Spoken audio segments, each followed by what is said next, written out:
my lovely peaches. Today I'm going to set up my living room for a self-portrait project.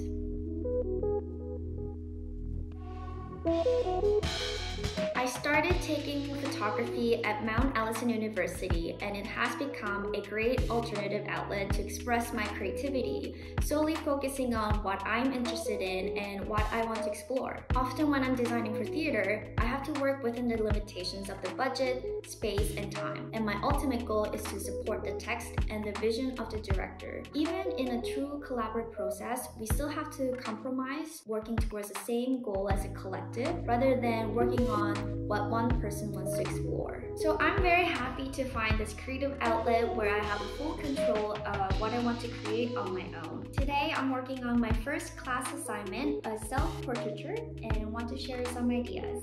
I'll be shooting on 35mm film camera Canon AE-1. When we got back for the winter semester in January, the classes were back to being online for the month. As I was spending so much time alone at home once again, I started to capture the isolation, solitude, and the winter blues that I always struggle with.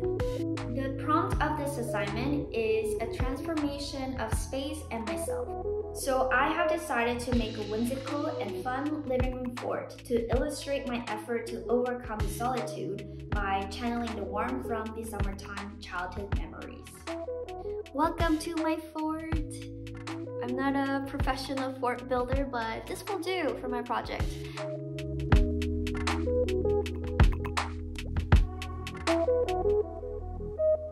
Overall, with my series, my goal is to narrate my emotions and struggles of being alone and being stuck at home in this cold winter and thus feeling depressed. And then I'm going to illustrate how I could overcome a little bit by a physical transformation and change of perspective.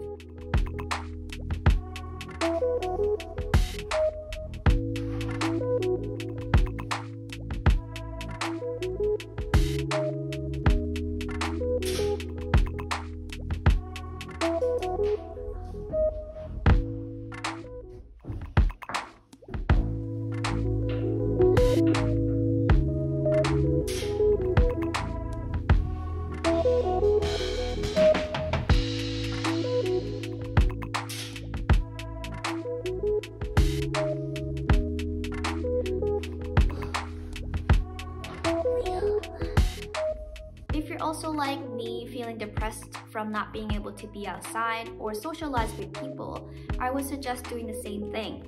Physically change something in your space or even yourself with different clothes, makeup, and hair. I had so much fun planning this shoot, and I'm really excited to see how the photos will turn out. Fingers crossed. And if you have any other suggestion on how to beat the winter blues, please let me know. I suffer from it every year and always looking for new ways to beat it. Thanks for watching and have a wonderful week.